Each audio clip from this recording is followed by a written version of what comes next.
हरिजुआय विराजिए, कथा कहूँ इतिहास तुम श्रोता भक्त माल की, तुम पद रज हम दास। भक्त भक्त भगवंत गुरु चतुर नाम बपु एक, इनके पग बंधन किए नासै बिगन अनेक।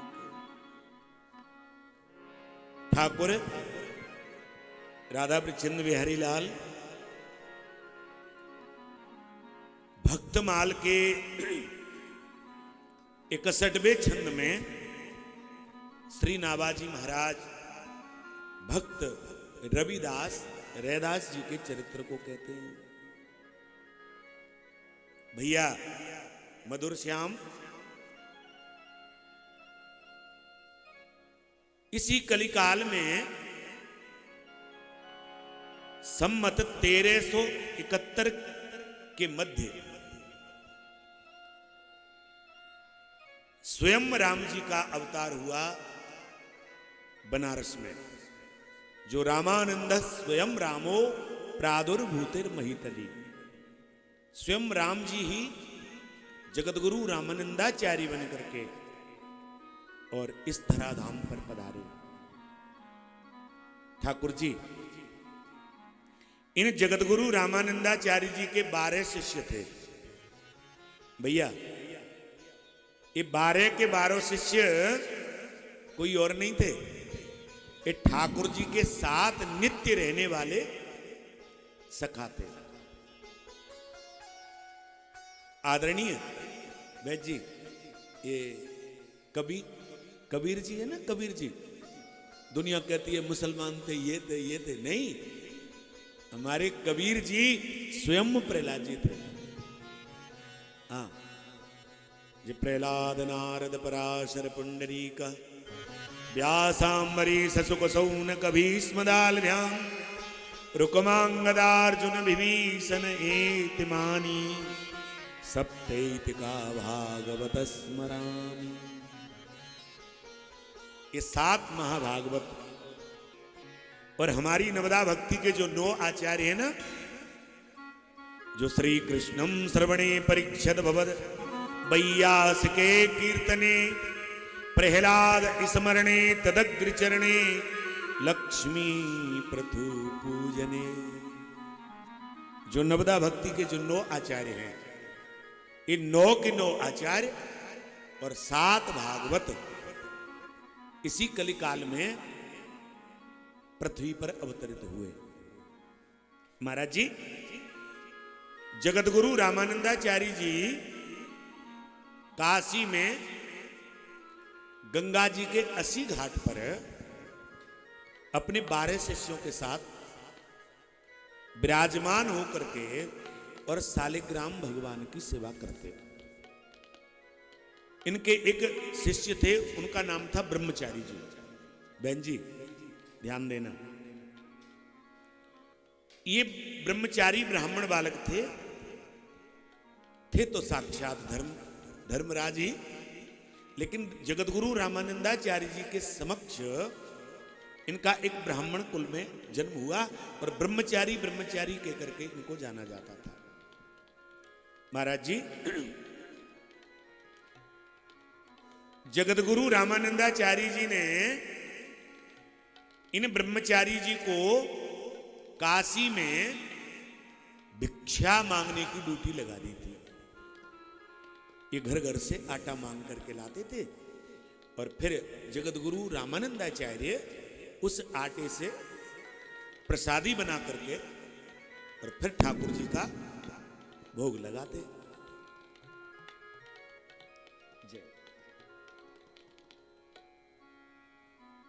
ठाकुर जी का भोग लगाते। एक दिन क्या हुआ कि इसी काशी में एक रघु चर्मकार रहते थे। चतुर्थ वर्ण के थे। इनके घर पे चमड़े का काम होता था। आप ऐसा मत सोचना कि वो जीवित पशुओं को मारते थे, नहीं नहीं नहीं नहीं, ये तो अब कलिकाल में, और वो भी बीजेपी के राज्य में हो रहा है। हाँ, ये जो बीजेपी के नेता तिलक लगा करके और जय श्री राम का नारा लगाते हैं ना, ठाकुर उन्हें कभी भी क्षमा नहीं करेगा। मोदी जी कान खोल करके सुन लो, जब तक भारत में गौ हत्या होंगी तब तक ये कलंक आपके ही माथे पर रहेगा, क्योंकि आपने ही धर्म का आश्रय लिया है। हाँ, इस पुण्य भूमि से गौ हत्या को तो बिल्कुल बैन कर देना चाहिए। प्राचीन समय में भैया मरे हुए पशुओं का चमड़ा लाते थे, और इस चर्मकार के बहुत पैसा था, खूब राजा जैसा ठाटवाड़ था। लेकिन क्या हुआ कि इनके कोई संतान नहीं हुई, तो किसी ज्योतिषी ने इनको टोटका बताया कि कोई ब्रह्मचारी, कोई साधु आपके धन में से भोजन कर ले, आपका धन स्वीकार कर ले, तो आपके संतान हो जाएगी। तो उन रघु चर्मकार ने क्या किया कि जहां जगतगुरु रामानंदाचार्य जी का आश्रम था ना, उसके बगल में ही एक सेठ जी का घर था। तो वो सेठ जी के किराने की दुकान थी। तो उन सेठ जी से रघु ने एक दिन कहा कि सेठ जी, आप कैसे भी करके और जगतगुरु रामानंदाचार्य जी के यहाँ मेरी सेवा भिजवा दो, और तुम जो मांगोगे वो मैं दूंगा। अब ये ब्रह्मचारी जी रोज आटा मांगने आते थे। अब ब्रह्मचारी जी को देख करके वो सेठ जी रोज कहते, अरे ब्रह्मचारी जी, काय को घर घर डोलते हो, आप आटा ले जाओ, मेरे यहां से ले जाओ, जितना चाहिए उतना ले जाओ, काजू ले जाओ, पिस्ता ले जाओ, घी ले जाओ, काय को घर घर डोलते हो। लेकिन ब्रह्मचारी जी इनकी बात नहीं सुनते। ऐसे सेठ जी को करते करते करते करते बहुत समय हो गया। एक दिन क्या हुआ कि जैसे ही ब्रह्मचारी जी भिक्षावृत्ति करने के लिए चले, सोई वर्षा होने लगी, पानी गिरने लगा। अब वो पानी जैसे ही गिरने लगा तो वो ब्रह्मचारी जी सेठ जी के दुकान के सामने आके खड़े हो गए। अब वहां बरसात हो रही थी, सूर्य अस्त होने को आ गया, लेकिन बरसात ही नहीं रुक गई। तब सेठ जी ने कहा, ब्रह्मचारी जी आज तो आटा ले लो, नहीं भूखे ही रहना पड़ेगा, ठाकुर जी का भोग कैसे लगेगा। ब्रह्मचारी जी ने विचार किया, कोई बात नहीं, गुरुदेव भगवान भूखे नहीं रहने चाहिए।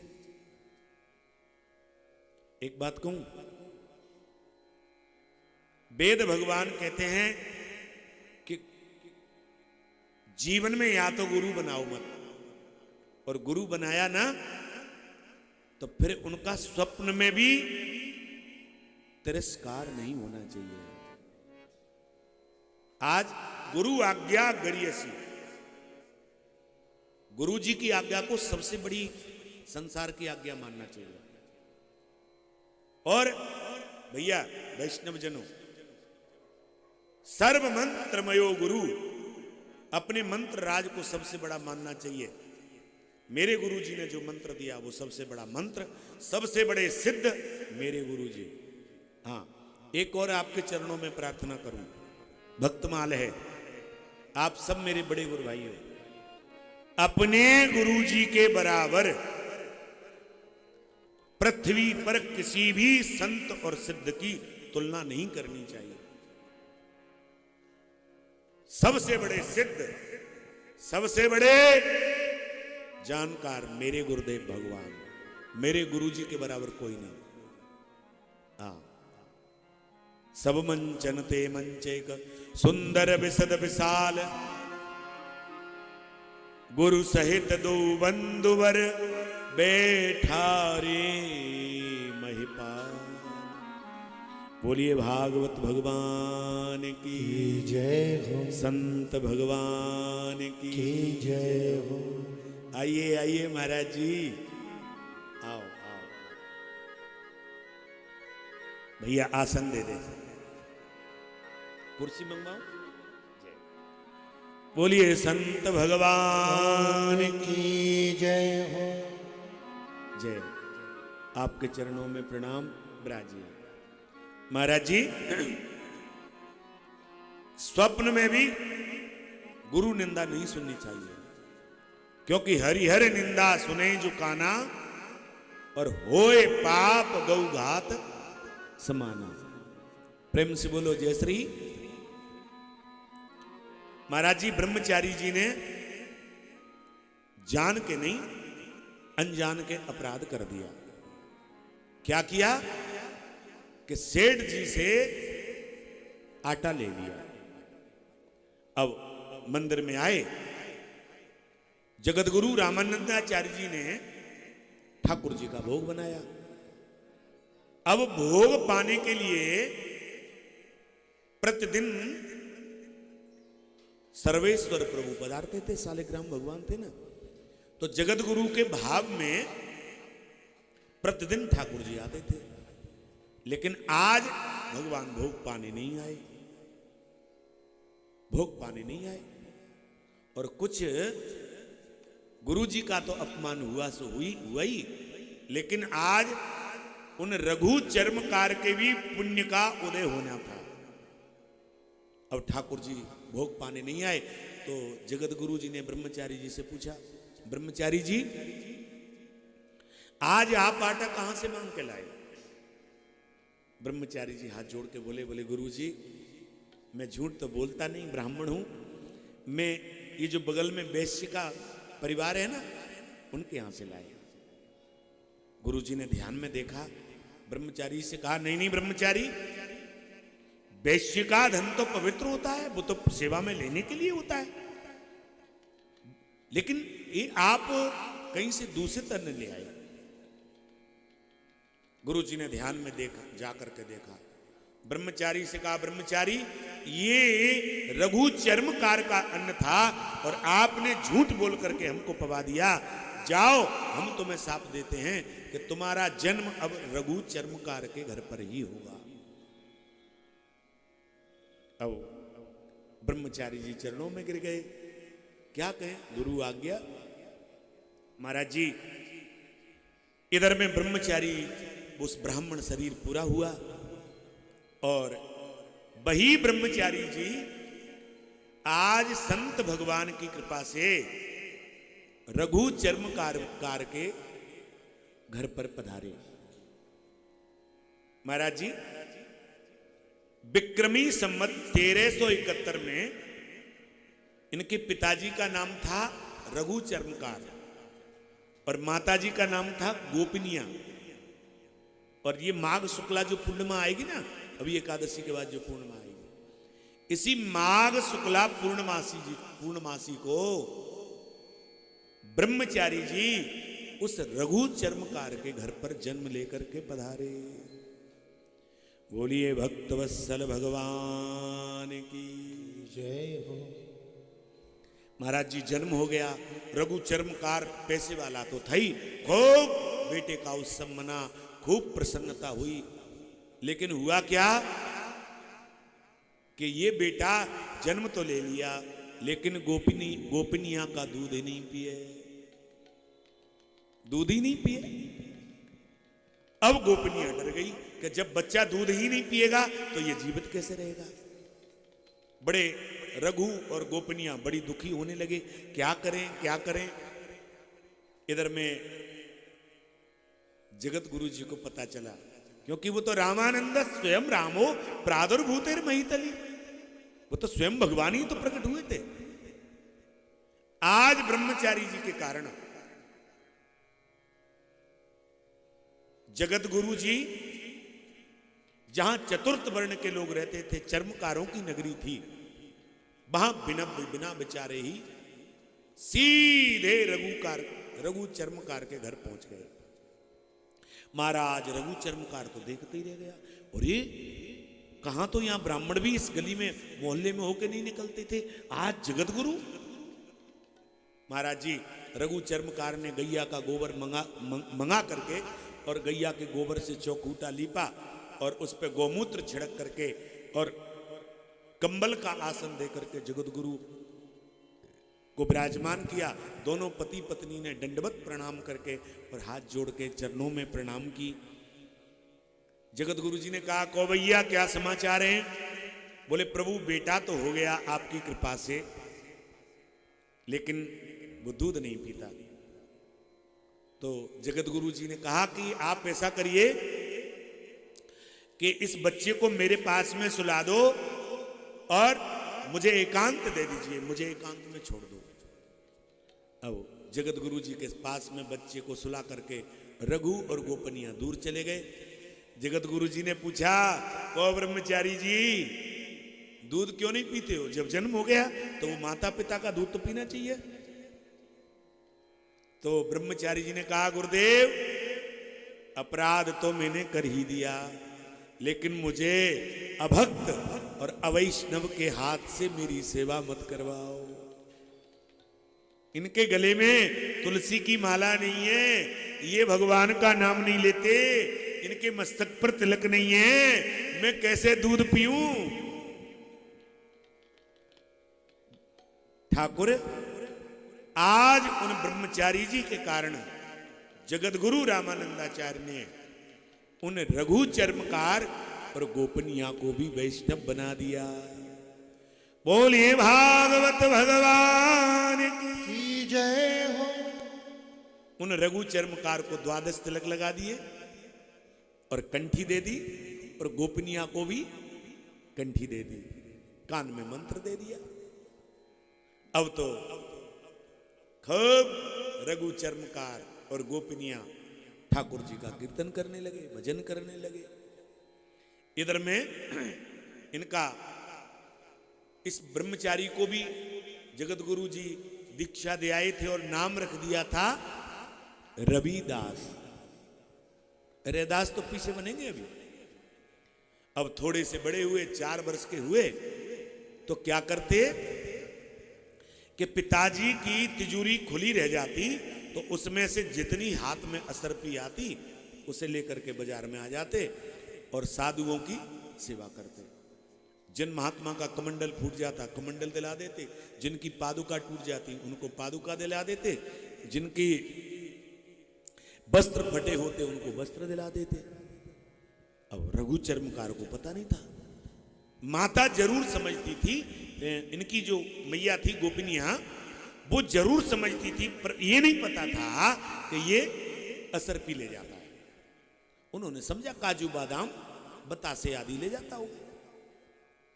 महाराज थोड़े से और बड़े हुए तो वो तो पोटली बांध बांध करके सोने की असरपी ले जाने लगे। एक दिन रघु चर्मकार ने पकड़ लिया, कहा, ए रविदास, ये क्या करते हो? तो रविदास जी ने कहा, पिताजी कर पवित्र सेवा किए, कर पवित्र सेवा किए और कर पवित्र कर दान, मुख पवित्र हरि भजन सो ओ तत्र विध कल्याण।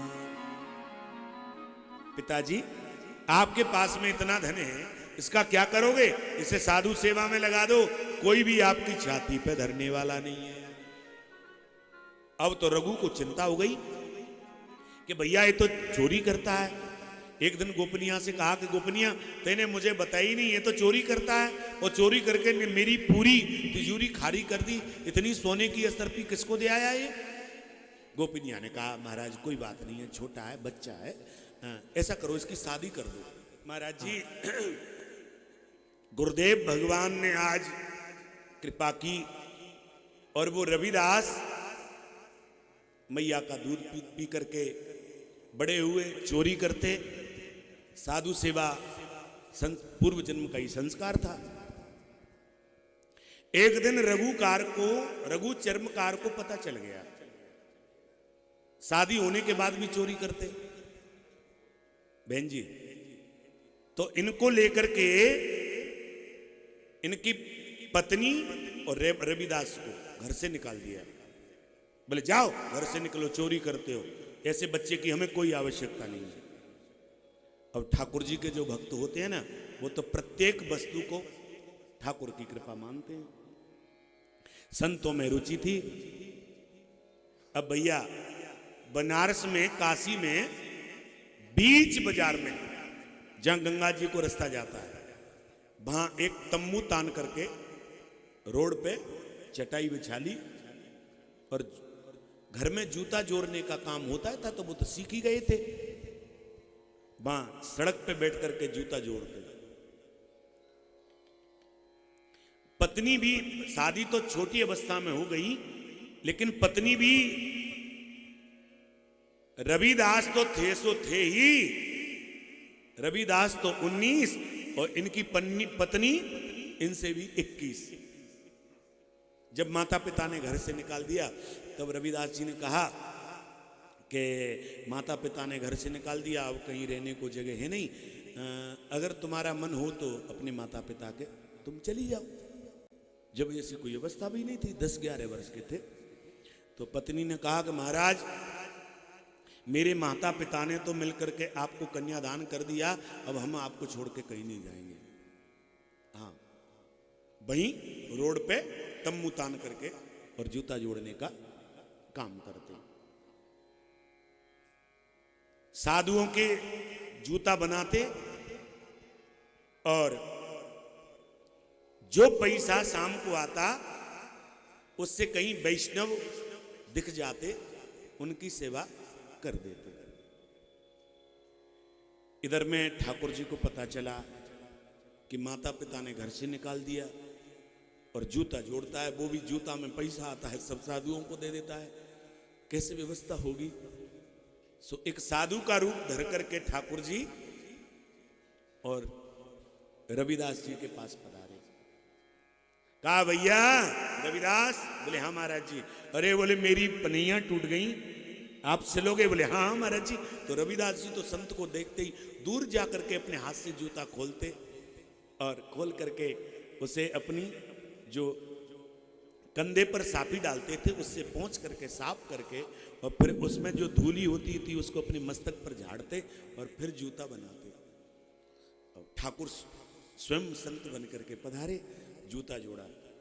कहा बोले कि भैया तू जूता बहुत अच्छा जोड़ता है, ये कुछ पैसा हमसे ले ले। बोले नहीं नहीं महाराज ऐसा अपराध मुझसे मत कराओ, मैं क्या करूंगा इन सर्पियों का। ठाकुर जी ने कहा कुछ लेता भी नहीं है, क्या करूं। तो संत स्वरूप ठाकुर जी बोले कि भैया देख तू असर्पी नहीं ले रहा तो मेरे पास में एक पारसमणि है, उस पारसमणि को तुम अपने पास रख लो, क्योंकि अभी हम यात्रा पे जा रहे हैं और यात्रा में हमें कोई लूट नहीं ले, हमारी मणि कहीं चोरी न हो जाए, तो तुम इसे रख लो। रैदास जी ने कहा महाराज हम क्या करेंगे पारस का। तो ठाकुर जी बोले कि तुम पारस के बारे में जानते नहीं हो। बोले पारस क्या होता है महाराज। तो जिस लोहे के पात्र पर जूते को रख करके सिला जाता है ना, उसको रांपी कहते हैं, रांपी। उस रांपी से ठाकुर जी ने पारस को छिमाया, वो रांपी सोने की हो गई। रैदास जी ने कहा राम राम राम महाराज जी ये आपने क्या कर दिया। उसको चिमटे से पकड़ा और रांपी को गंगा जी में फेंक दिया। हाँ, क्योंकि भैया जो सच्चे संत होते हैं वो दिखावे के चक्कर में नहीं पड़ते। फिर भी ठाकुर जी पीछे पड़ गए, नहीं नहीं ये पारसमणि रख लो कहीं चोरी हो जाएगी, मैं कहां देखता फिरूंगा। तो रैदास जी ने कहा कि ये घास की झोपड़ी है, तुम इसमें रख जाओ और जब आओ तब निकाल लेना। श्री नाभाजी महाराज भक्तमाल में कहते हैं कि 1 वर्ष के बाद ठाकुर जी पुनः पधारे।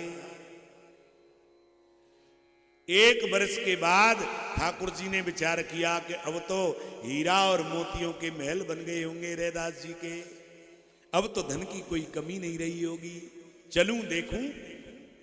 तो रैदास जी तो वहीं बैठ करके दोनों पति पत्नी जूता ही जोड़ रहे थे। ठाकुर जी बोले भैया रैदास तेने मेरी उस मणि को नहीं देखा? बोले प्रभु आप जहां रख गए होंगे भाई, रखी होगी, ले लो, हमें साधुओं की मणि से हमें क्या काम? ठाकुर जी ने देखा मणि बाकी भाई। अब ठाकुर बड़े चक्कर में, क्या करूं, मेरी कोई सेवैये स्वीकार नहीं करता, क्योंकि ठाकुर जी की तो प्रतिज्ञा है ना, अहम भक्त पराधीन ना हम तंत्र सुतंत्र भई। ठाकुर भी जब भोग पाते हैं जब उनके संत जन पा लेते हैं। प्रेम से बोलो जय श्री। भैया मैंने एक जगह ऐसा पढ़ा कि दक्षिण भारत में एक पंडित जी हुए, जैसे हमारे यहां नाम के पीछे ब्राह्मणों में शर्मा लिखा जाता है, ऐसे दक्षिण में परंपरा है नाम के पीछे आचार्य लिखा जाता है। उनका नाम था जगत विजयी श्री लक्ष्मी नारायणाचार्य जी, सरस्वती सिद्ध महाराज। पूरी पृथ्वी पर उन्होंने सबको पराजित कर दिया सत्संग में, लेकिन अंत में जाकर के उनके कोई संतान नहीं हुई, तो वो बड़े दुखी हुए। उन्होंने अपनी ब्राह्मणी से कहा, ब्राह्मणी अब कोई बच्चा बच्ची तो है ही नहीं, घर पे रह के क्या करेंगे, चल वृंदावन में भगवान का भजन करेंगे।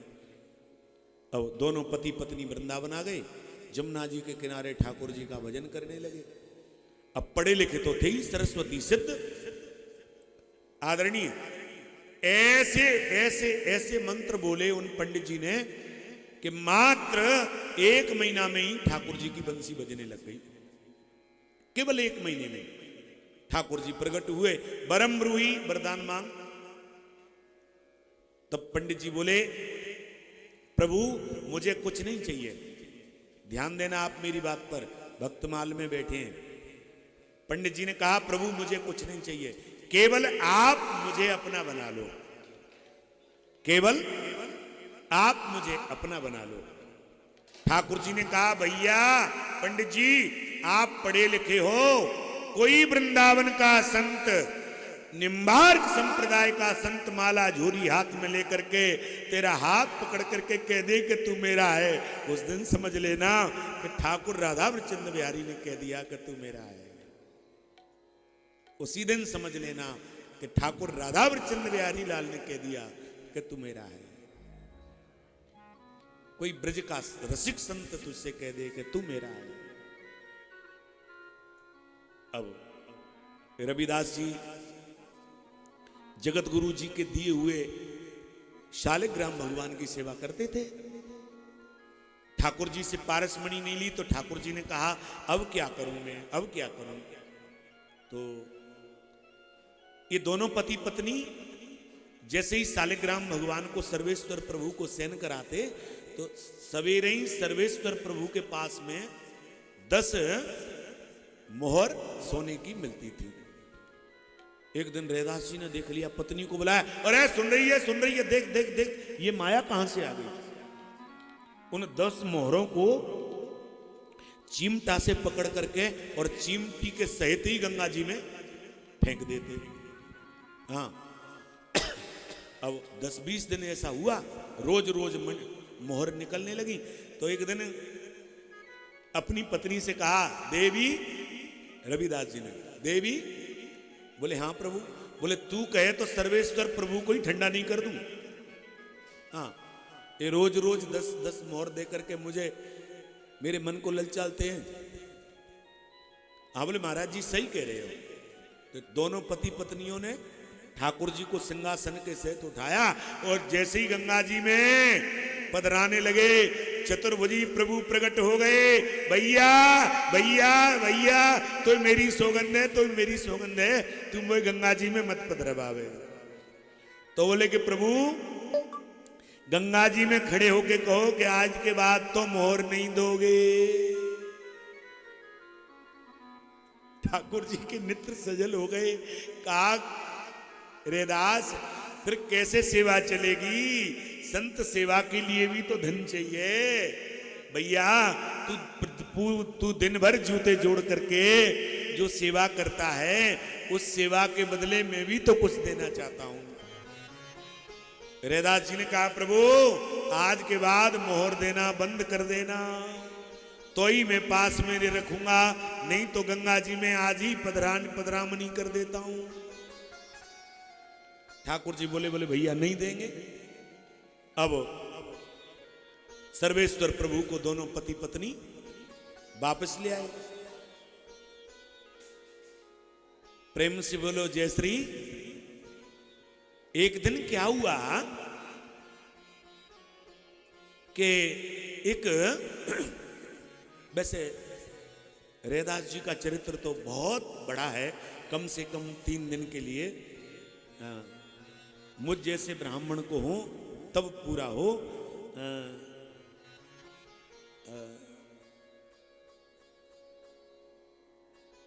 ठाकुर जी कभी ऐसी कृपा करना कि आपके चरणों में बैठ करके ज्यादा नहीं तो कम से कम 7 दिन तो भागवत जी की तरह मैं आपको भक्तमाल सुना के ही जाऊं, है ना। अब कभी पुण्य उदय होंगे। महाराज जी एक काशी के राजा के एक पंडित जी थे, काशी राजा के एक पुरोहित जी थे, पुरोहित जी वो राजा की तरफ से प्रतिदिन गंगा मैया का पूजन करने आते थे। और जैसे ही वो गंगा का पूजन करने आते तो भक्त रैदास जी उन पंडित जी के जूता प्रतिदिन ठीक करते थे। पंडित जी भी थोड़ी देर जब गंगा का पूजन करने आते तब उनके पास में खड़े होते और बात करते।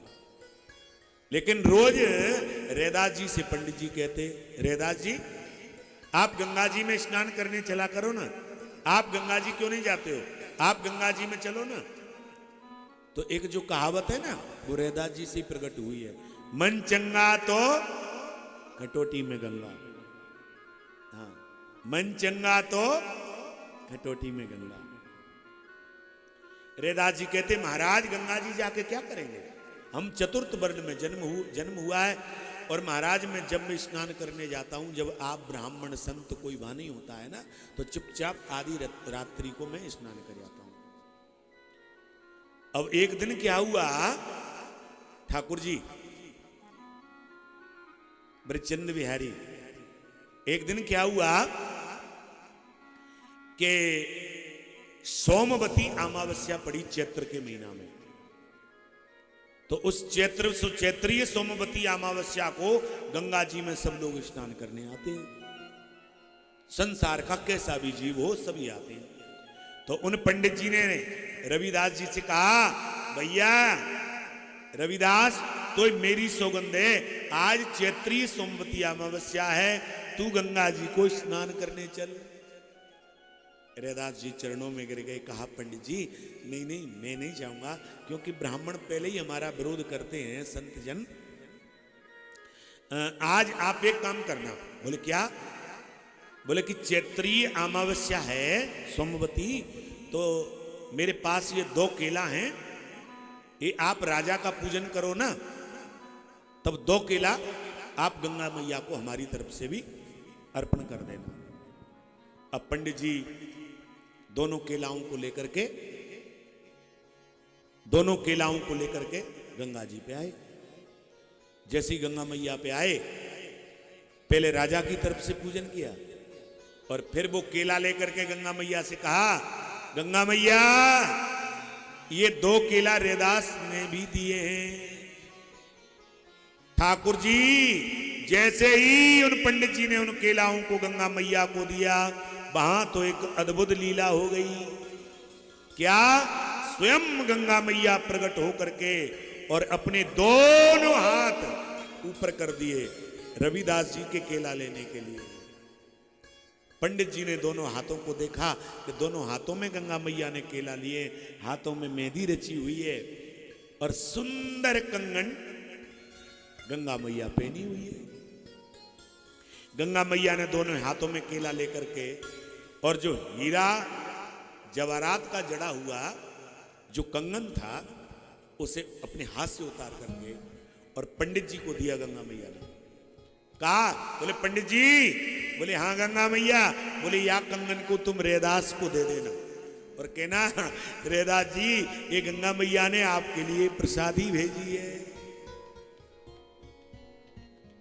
ठाकुर उस कंगन को देख करके पंडित जी का मन बदल गया। विचार किया इतना महंगा कंगन है और रैदास को तो कोई पता नहीं है, रैदास क्या करेंगे, इसको तो मैं रख लेता हूं। अब उस कंगन को रैदास जी को बताया नहीं। पंडित जी काशी में सराफा बाजार गए और प्रत्येक सराफे वाले से उस कंगन को दिखाएं। तो जो सबसे बड़ा जो व्यापारी था, बनारस का सबसे जो पैसा वाला सर्राफ था, उसने कहा पंडित जी इस कंगन को आप कहां से लेके आए हो? बोले क्यों महाराज? बोले कि इसके पैसा तो मैं दे ही नहीं सकता, मेरी तोबा, मेरे बाप की तोबा, मेरे खानदान की तोबा। बोले क्यों महाराज? अरे बोले भैया इसको तो पूरी काशी को बेचें तब भी इसके बराबर पैसा नहीं होगा। पंडित जी ने कहा कोई बात नहीं है, मुझे तो 5,000 रुपए की जरूरत है, तुम 5,000 रुपया दे दो। सराफा बड़ा प्रसन्न हुआ, व्यापारी बड़ा प्रसन्न हुआ, 5,000 में वो कंगन ले लिया। अब उस कंगन को उस व्यापारी की पत्नी ने अपने हाथ में पहन लिया। वैसे आभूषण कर्णफूल, हथफूल, कान के, हाथ के, पैर के 2 ही पहने जाते हैं, लेकिन इन साहूकार की पत्नी ने एक ही कंगन पहन लिया, क्योंकि स्त्री आभूषण प्रिय होती है। ये रानी की सहेली भी थी काशी नरेश की, तो विचार किया कि कम से कम आज रानी को तो मैं दिखाई आऊं। अब उस कंगन को पहन करके वो सेठानी रानी के पास में पहुंची। अब रानी की नजर पड़ी कंगन पे। बोले बहन ये कंगन कहां से लाई है? बहन देख मैं तुझे बहुत प्रेम करती हूं, तो मेरी सौगंध है ये कंगन तू मुझे दे दे। तो बोले कि बहन, वो सेठानी बोली बहन ये कंगन तो हमारे पति ने बड़ी मुश्किल से मंगाया है। तो बोले एक ही है? बोले कि एक ही है। तो बोले कि तुम अपने पति से कह करके एक कंगन ऐसा ही मुझे बनवा दीजिए। अब उस सेठानी ने पति से कहा, अपने पति से कहा कि ऐसा कंगन महारानी साहब को चाहिए। वो कह रही थी कि एक तू पहन ले, एक मैं पहन लूं। वो साहूकार बोले कि इस कंगन को तो मुझे पंडित जी देके गए, मैं कहां से लाऊंगा? इसमें जो हीरा जड़े हैं ना,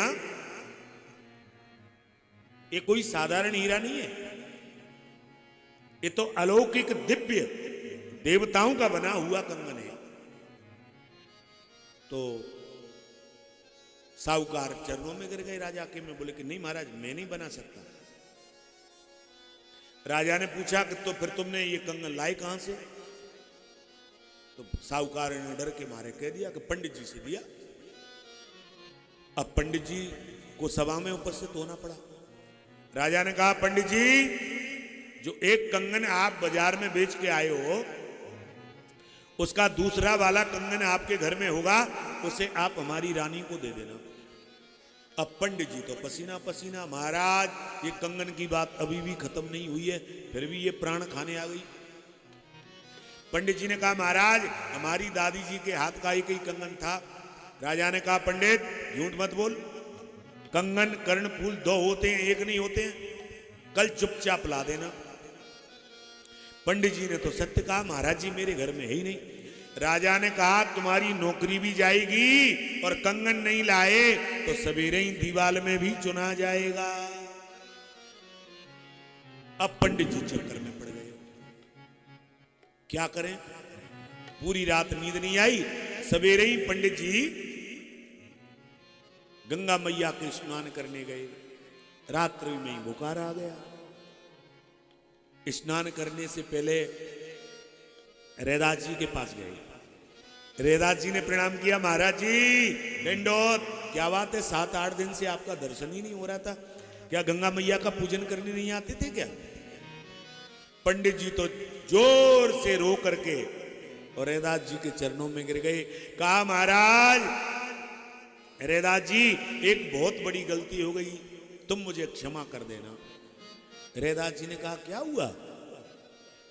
बोले कि आपने जो केला दिए थे ना, वैसे केला मुझे एक बार और दे दो।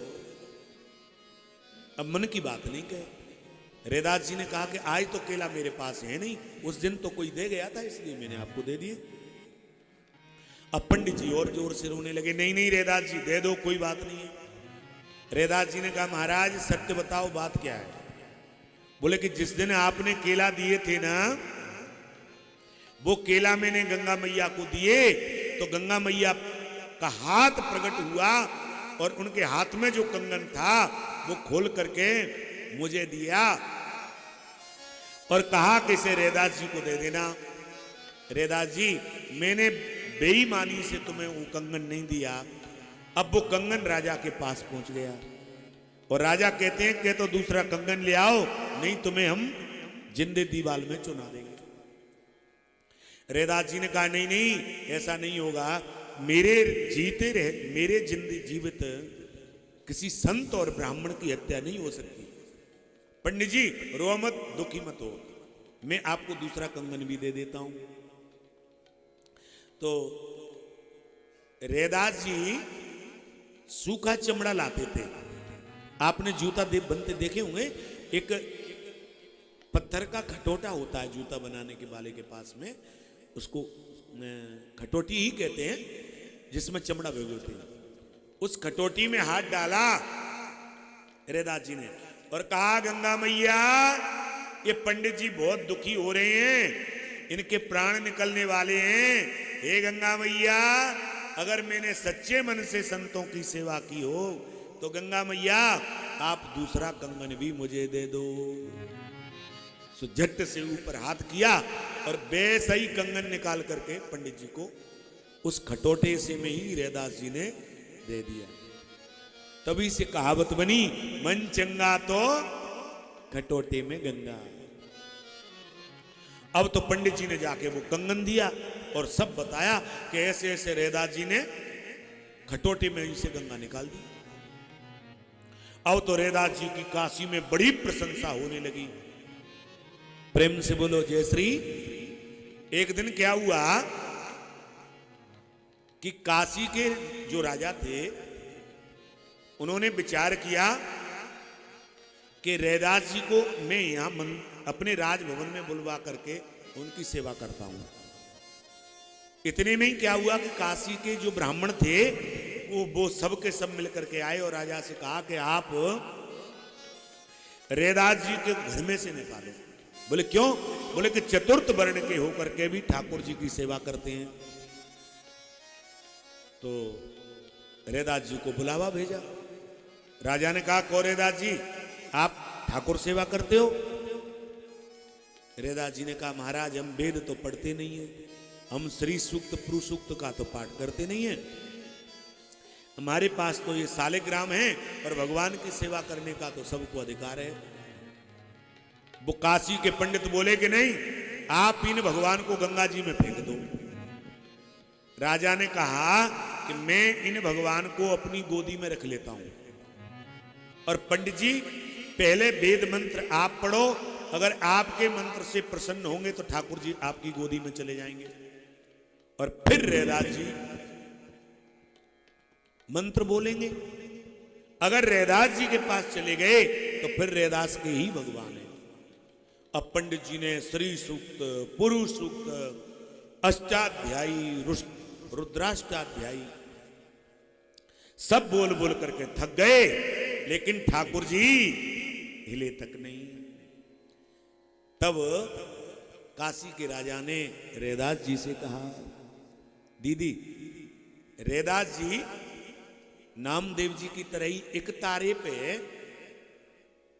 एक तारा बजाते थे और एक हाथ में करतल रखते थे, करताल और एक तारा बजाते। अब रैदास जी ने एक तारे पर राग छेड़ा और उन ब्राह्मणों के बीच में गाना प्रारंभ किया। राजा से कहा महाराज हम पढ़े लिखे तो हैं नहीं, वेद मंत्र हम पे आते नहीं हैं, लेकिन हम ठाकुर जी को एक जो क्या है कीर्तन सुनाना चाहते हैं। अब तो सबसे पहले प्रथम पद की रचना हुई। वैसे तो रैदास जी के बहुत पद हैं। प्रथम पद राधा ब्रजचंद बिहारी आपके चरणों में। हे हरिया बहो बेगी हमारे, हे हरिया वो बेग हमारे। आप सभी बोलिए, ठाकुर जी के लिए सभी बोलिए। हे हरिया बहो बेगी हमारे, हे हरिया वो बेग हमारे। हे हरिया बहो बेगी हमारे, हे हरिया वो बेग हमारे। जैसे आई द्रुपद सुता के, जैसे आए द्रुपद सुता के, जैसे आई द्रुपद सुता के, जैसे आए द्रुपद सुता के, जो डूबत गज राज उबारे, जो डूबत गज राज उबारे, जो डूबत गज राज उबारे, जो डूबत गज राज उबारे। हरिया बहो बेगी हमारे, हे हरिया वो बेगी हमारे। हे हरिया बहो बेगी हमारे, हे हरिया वो बेगी हमारे। जो प्रहलाद नरसिंह रूप धार्यो, जो प्रहलाद नरसिंह रूप धारो, जो प्रहलाद नरसिंह रूप धार्यो, जो प्रहलाद नरसिंह रूप धारो, प्रगट भय खम्मा फार, हो प्रगट भये खम्मा फाड़। हे हरिया बहो बेगी हमारे, हे हरिया वो बेगी हमारे। लाज रखो रे दास पतित की, राज रखो रे दास पति, लाज रखो रे दास पतित की, लाज रखो रे दास पतित की। सुनिए दशरथ राज दुलारे, सुनिए दशरथ राज दुलारे। हे हरिया बहो बेगी हमारे, हे हरिया बेगी हमारे। हे हरिया बहो बेगी हमारे।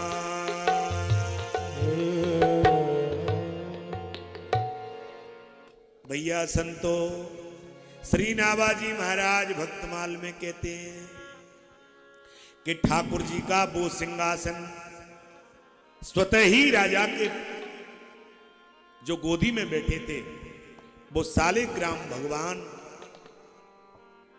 सिंहासन के सहित रैदास जी की गोदी में आकर के बैठ गए। अब तो ब्राह्मणों ने विरोध किया, तुम चतुर्थ वर्ण के हो, तुमको भगवान का भजन करने का अधिकार नहीं है। जब बहुत देर हो गई तब रैदास जी ने ब्राह्मणों को प्रणाम करके कहा, महाराज जी मैं भी चतुर्थ वर्ण का नहीं हूं, गुरु जी की आज्ञा का अवहेलना करने के कारण मेरा जन्म चतुर्थ वर्ण में हुआ, मैं ब्राह्मण हूं, मैं भी ब्राह्मण हूं। भैया ब्राह्मणों को फिर भी विश्वास नहीं हुआ। तब रैदास जी ने एक कटारी ली और राजा के सामने कटारी को अपने हृदय में लगा करके और सोने का जनेऊ निकाल करके बताया कि देखो ब्राह्मणों, मैं भी पूर्व जन्म में ब्राह्मण था, ये जनेऊ है मेरे पास में। प्रेम से बोलो जय श्री ठाकुर जी। अब तो रैदास जी की और प्रशंसा बढ़ने लगी। एक दिन क्या हुआ कि काशी के राजा ने विचार किया कि मुझे अब तो रैदास जी को अपना गुरु बना लेना चाहिए। तो एक दिन काशी के राजा रैदास जी के पास आए। अब रैदास जी जूता जोड़ रहे थे। ध्यान देना, केवल 5 मिनट और कह करके रैदास जी के चरित्र को ठाकुर जी के चरणों में अर्पण करेंगे। केवल आप ध्यान देना, 5 मिनट और। रैदास जी के पास काशी के राजा दीक्षा लेने के लिए आए। अब रैदास जी उस समय जूता जोड़ रहे थे। तो क्या हुआ कि काशी के राजा ने रैदास जी से कहा, गुरुजी आज तो बहुत जोर की प्यास लगी है, आप जल पिलवा दो। अब रैदास जी उस समय जूता नहीं जोड़ रहे थे, उस समय अपने ठाकुर जी को स्नान करा रहे थे। तो वो खटोटे में ही थे ना, ऐसे आचमन राजा को दिया।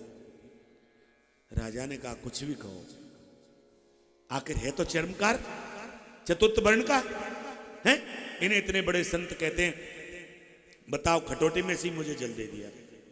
लेकिन गुरु हैं, इनकी अवहेलना भी नहीं करूंगा। तो झूठे को जैसे जल पीते हैं ना, ऐसे पाखंड किया और जो कोट पहने थे उसकी बाह में जल को डाल दिया और चले आए।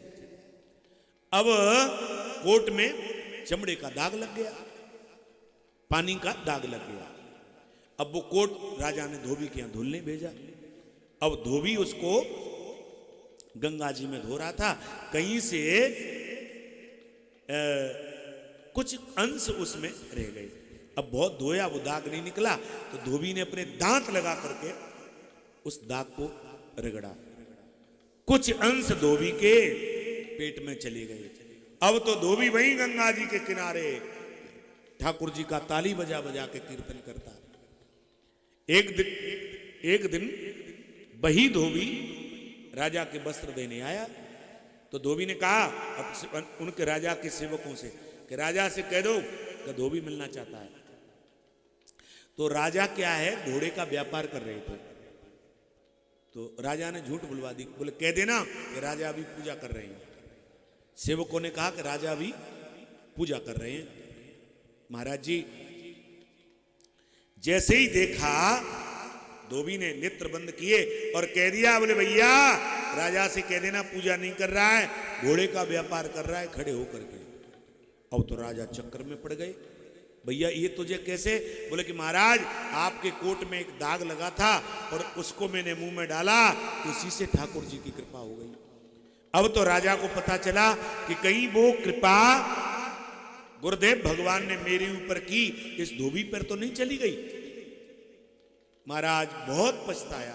राजा ने आकर के फिर जल पीने की इच्छा की तो रैदास जी ने कह दिया कि जिस दिन हम आपको पिला रहे थे उस दिन आपने पिया नहीं। भैया एक दिन क्या हुआ कि गर्मियों के दिन थे, तो गुरु गोरखनाथ जी जिन्होंने नाथ संप्रदाय का पूरे विश्व में प्रचार किया, वो भी उसी समय मीराबाई और कबीर जी, रैदास जी समकालीन ही थे सब।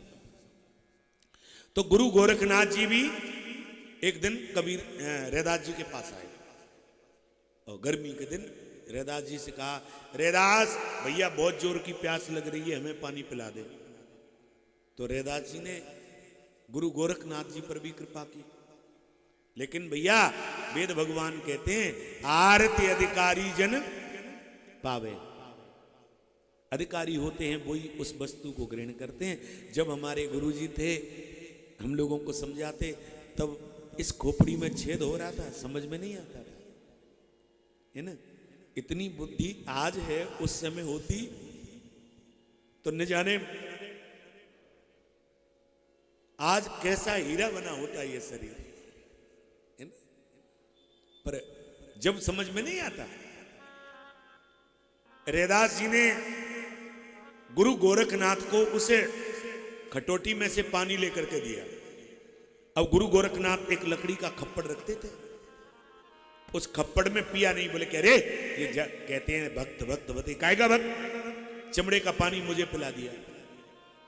उसी पानी को लेकर के भाई काशी में कबीर जी रहते थे ना, तो कबीर जी के दो बच्चे थे, एक बेटी थी एक बेटा था। बेटी का नाम था कमाली और बेटे का नाम था कमाल। इस कमाली को देख करके और गुरु गोरखनाथ ने कहा, बेटा तू हमें पानी पिला दे। वो कमाली पानी लेके आई। यहां चाचा बोले पिताजी तो घर पे है नहीं, आप पानी पियो भोजन करो। लेकिन ये कमंडल में पानी कैसा है? अरे बोले बेटा वो रैदास है ना, उसने वो खटोटे का पानी मुझे दे दिया।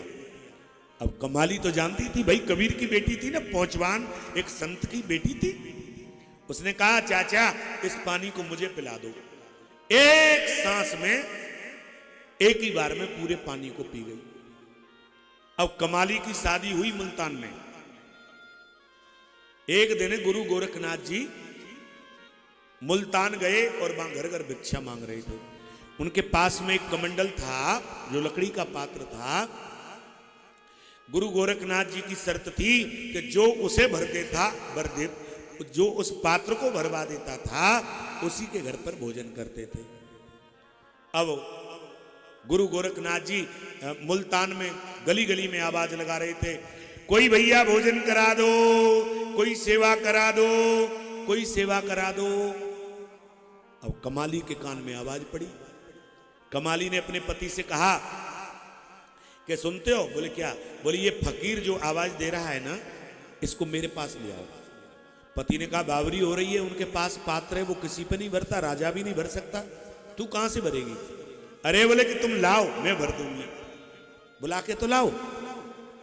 अब उनके पति गए और गुरु गोरखनाथ जी को बुला लाए। जैसे ही कमाली रसोई में गई, केवल 2 चुटकी चावल लिए और जैसे ही गुरु गोरखनाथ जी के उस पात्र में डाले, पात्र पूरा भर गया। गुरु गोरखनाथ जी ने कहा भैया बेटा तू कौन है? मैंने तुझे पहचाना नहीं। बोले चाचा जी नहीं पहचाना? बोले कि नहीं।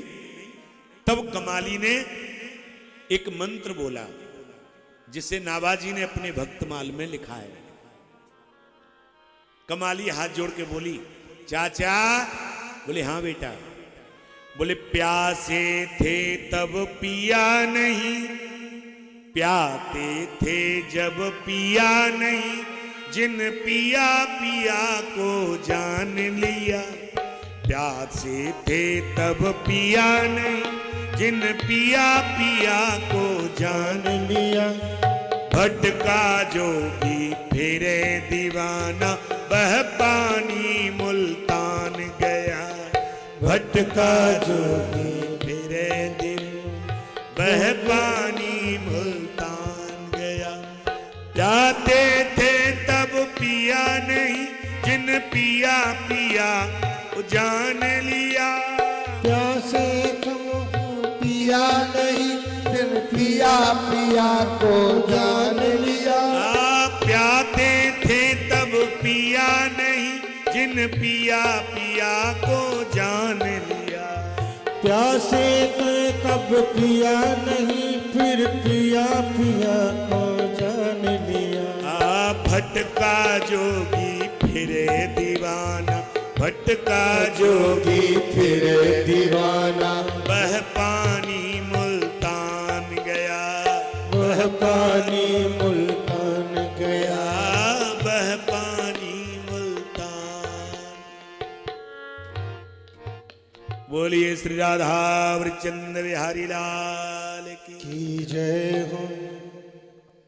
गुरु गोरखनाथ जी ने कहा, बेटा मैंने तुझे पहचाना नहीं। कहा, चाचा जी मैं आपकी कमाली। और ये बेटा कमाली, तू इतनी बड़ी हो गई है? तेरी शादी मुल्तान में हुई है? हाँ चाचा।